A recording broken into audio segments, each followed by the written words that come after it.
Bonjour à tous, c'est Cryptavenir, on se retrouve pour la vidéo sur Covalent et son token, le CQT. Comme d'habitude, la vidéo va se répartir en deux parties. On va commencer par l'analyse fondamentale et on finira par l'analyse technique en regardant les cibles d'achat et de vente pour le long terme. Avant de commencer, qu'est-ce que Covalent? Quel est son secteur d'activité? Et quelle est l'idée? Quelle est l'idéologie du projet?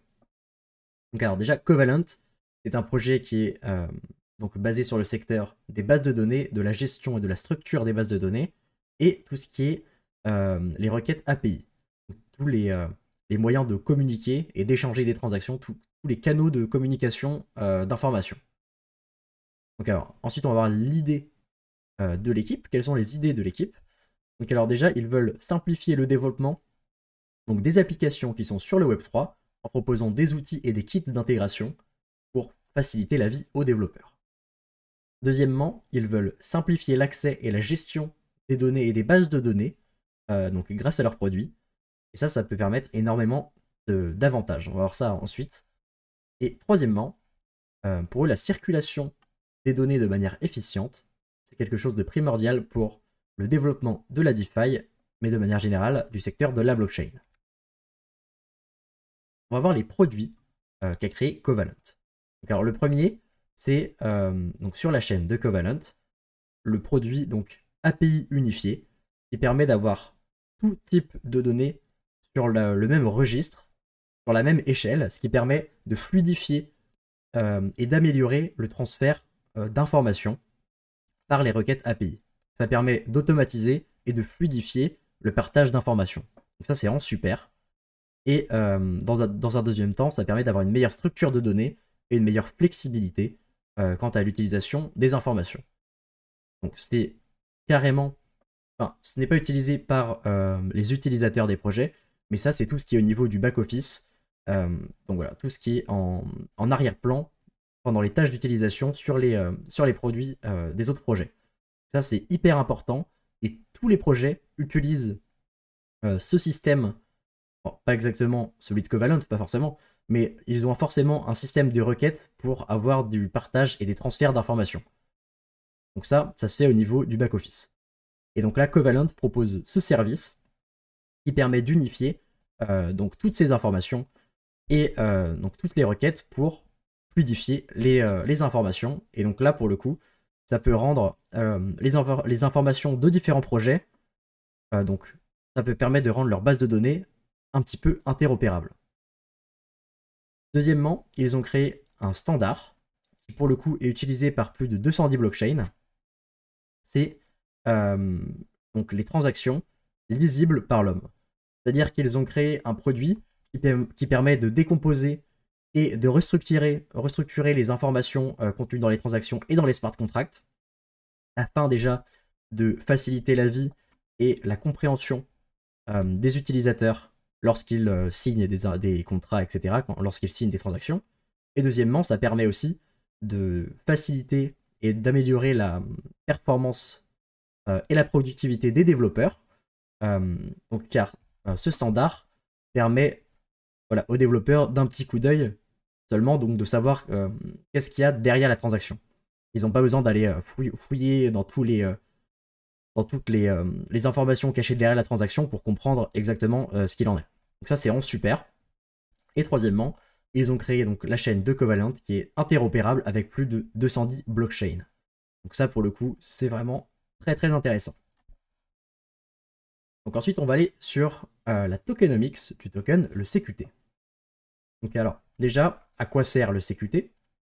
Il sert au stacking, pour sécuriser la chaîne, à la gouvernance, à payer les frais de transaction, et il est utilisé pour payer toutes les requêtes. Voilà. Dès que vous interagissez avec les produits de Covalent, vous devez payer les frais aussi en CQT. Ça, c'est super intéressant, parce que ça permet d'avoir beaucoup de demandes. Plus l'utilisation de ces produits augmente, plus la demande sur le CQT augmente. Ça peut faire monter le prix à long terme. Donc ça, c'est vraiment super intéressant. Le projet pèse 170 millions de dollars de capi, et il est dans le top 230. On a vu que là, il a fait un petit x5, x6 sur l'année 2023. Donc c'est vraiment pas mal, vraiment une belle performance. Et on verra tout de suite après que c'est très grandement corrélé avec l'utilisation du réseau. Donc au niveau de la supply en circulation, on est à 63%. Donc ça montre qu'il y a de moins en moins de pression vendeuse. Donc encore une fois, un très bon point positif pour le CQT. Et malgré le peu d'inflation, on a un stacking à quasiment 11%, ce qui rend quasiment le token CQT déflationniste. Ça, c'est super intéressant. Donc là, on peut voir la répartition des tokens CQT. Donc alors, déjà, ce qu'il faut se dire, c'est que la majorité des tokens ont été libérés, sauf pour la team et les advisors qui ont un cliff, c'est-à-dire c'est une période où les jetons sont bloqués, avant laquelle voilà, aucun jeton ne peut être libéré. Donc la team a eu un jeton, a eu un cliff de 12 mois et les advisors de 13 mois, ce qui fait que la période de vesting a commencé à partir de 1 an après le lancement. Et donc là, la team et les advisors ont au moins un vesting de 2 ans. Donc ça veut dire que la team et les advisors vont pouvoir dumper le marché pendant encore très longtemps. Mais par contre, ce qui est plutôt intéressant, c'est que bon, ils n'ont que 15-16% de la supply. Plutôt 16, ouais, 16,5. Donc en réalité, ça va devenir de moins en moins important, surtout si le réseau se développe. Et ensuite, on a eu du coup les private sales qui ont déjà fini leur vesting, donc ils n'ont plus de jetons à dumper. Et en fait, ce qui fait que là, la répartition et les vestings est actuellement très propice à une prise du valeur de jetons, que les acteurs qui sont plus... où il y a plus de chances qu'ils dumpent le marché, donc investisseurs privés qui sont en très gros multiples, la team qui peut dumper un petit peu pour payer l'équipe, etc., ont déjà la majorité des jetons qui a été libérée et vendue. Donc là, au niveau de la tokenomics, c'est vraiment très très bonne tokenomics pour permettre une prise de valeur du jeton du CQT. Ça, c'est vraiment super intéressant. Ensuite, on va voir les statistiques de la chaîne. Donc alors déjà, leur standard, donc transaction lisible par l'homme, est utilisé donc sur plus de 80 DEX, plus de 25 lending protocoles et sur plus de 40 places de NFT. Donc c'est vraiment un standard qui est majoritaire et qui est utilisé littéralement partout. Donc ça, c'est vraiment super. Parce que malgré tout, que le projet soit dans le top 300, donc là actuellement 230, il a créé des standards qui sont utilisés par tous les plus grands DEX. Donc vraiment, c'est un projet qui est un petit peu dans l'ombre, mais qui vraiment a vraiment des très très gros produits, très très utilisés. Donc vraiment, très gros point positif pour le projet. Et ensuite, on peut voir que le nombre d'adresses uniques, donc le nombre de projets ou de partenaires qui utilisent les services, donc là, a doublé, est passé de 230 à 450 sur l'année 2023. Donc là, vraiment, très belle performance. Et donc depuis son lancement, on voit c'est une tendance haussière, continue, sans aucun retracement, vraiment. Ce projet attire énormément d'utilisateurs. Ça, c'est vraiment super. Donc alors, quel reproche pourrait-on faire à Covalent? Le premier, c'est qu'on pourrait encore améliorer en réalité le CQT en créant, bon, de par la création de nouveaux produits, plus d'intérêt pour le jeton, et on pourrait faire un système de déflation en burnant une partie des frais. Imaginons, c'est possible. Parce qu'actuellement, une partie des frais est redistribuée donc pour le stacking, mais on pourrait très bien avoir comme sur un injective, il me semble que c'est ça, où on a la moitié des frais qui est distribuée au stacker et la moitié qui est burné. Dans tous les cas, les stackers seraient plutôt contents parce qu'on aurait un modèle de déflation qui entraînerait une prise de valeur, et vu qu'ils hold déjà forcément les jetons pour stacker, ils y trouveraient aussi leur compte, mais en plus ça pourrait permettre une plus grande prise de valeur du jeton CQT.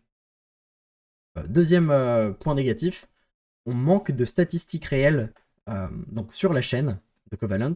On n'a pas par exemple le nombre de transactions par mois, par semaine, etc. Il manque pas mal d'informations. Peut-être que elles seront mises plus tard, mais pour l'instant on les a pas. Donc ça c'est pas ouf. Et troisièmement, donc ils ont publié des vidéos expliquant leurs objectifs futurs, etc. On n'a pas de roadmap très très précises, comme on a l'habitude de le voir, point par point, trimestre par trimestre, très délimité dans le temps. Là, on n'a pas cette roadmap. On a effectivement vu des articles et des vidéos où ils expliquent leur projet, mais on n'a pas cette roadmap. Donc ça, c'est un petit peu dommage. Ensuite, on va passer du coup à l'analyse technique du CQT. Donc alors déjà, je vais me mettre en weekly. Le CQT, j'ai pas réussi à avoir le graphique complet, mais a très très bien performé lors du dernier bull run. Il a eu un énorme retracement de 97%, donc là vraiment un très très gros retracement. On a fait, selon moi, la grande une du bull run, et on est en train de repartir. On est donc là sur la 1, ou peut-être même du coup la 2, de la troisième grande vague du bull run. C'est-à-dire que là on est en train de créer la grande vague du bull run. Donc on a fait un break of structure ici de la première vague, qui montre bien une consolidation du mouvement aussi.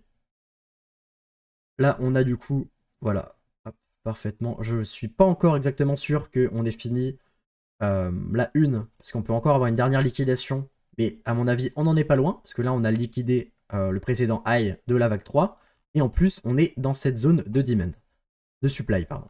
Donc là on a vraiment beaucoup de raisons qui nous pensent qu'on peut avoir un retracement ou un retournement à court terme.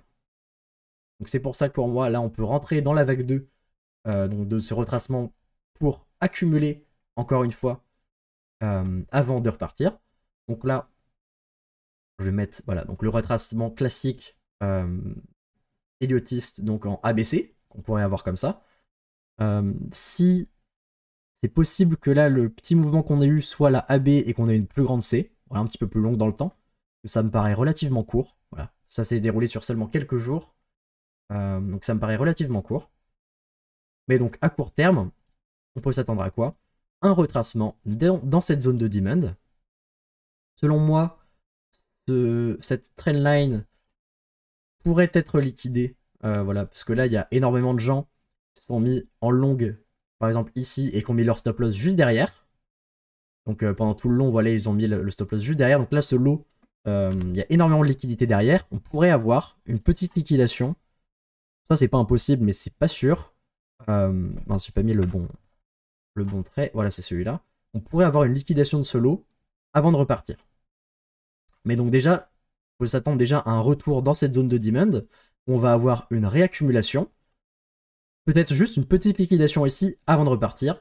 Et s'il y a un retournement sur le Bitcoin, un retracement général du marché des cryptos, on peut s'attendre à un retour juste sous ce lot pour prendre les liquidités avant de repartir. Donc ça, c'est super intéressant.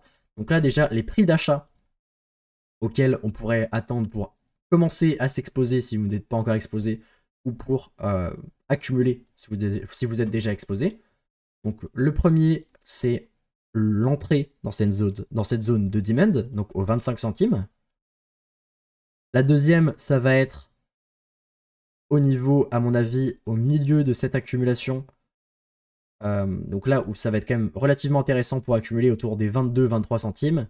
Et le dernier point pour accumuler, ça va être cette zone de liquidité au à peu près 21 centimes. Donc là, on a vraiment les trois zones où c'est même possible d'avoir des ordres limites. Surtout pour la dernière, parce que s'il y a une liquidation, elle sera très rapide, sans doute en 1 ou 2 heures, avant de repartir. Donc là, pour le coup, on a ces trois zones qui sont intéressantes à l'achat. Mais au vu de ce break-off structure et de cette consolidation, je vois très mal le prix retourner aux 15, 12, 13, 12 ou même 10 centimes. Ça me paraît relativement impossible.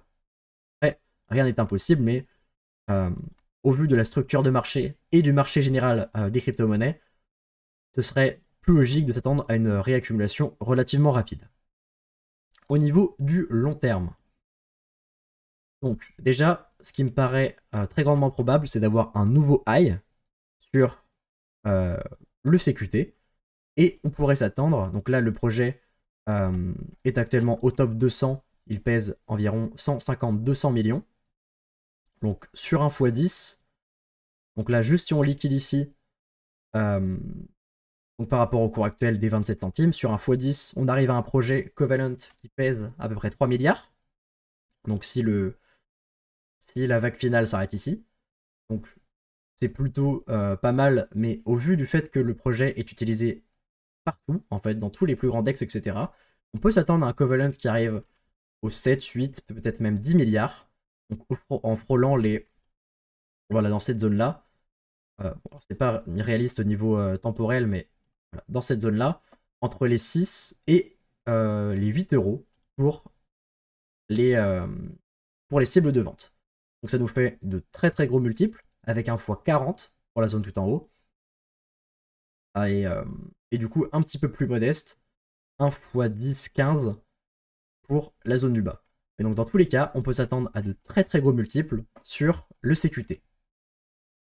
Donc comme d'habitude, la vidéo n'est pas un conseil en investissement financier, il est résulté simplement de mes propres recherches. Donc si la vidéo vous a plu, vous pouvez faire un petit like, un petit abonnement en échange du travail que je passe pour vous proposer ces vidéos. Moi ça me ferait franchement plaisir, ça me permet de voir si vous aimez déjà ce type de contenu. Et en plus ça me motive à vous en faire de nouveaux. Donc comme ça tout le monde est gagnant.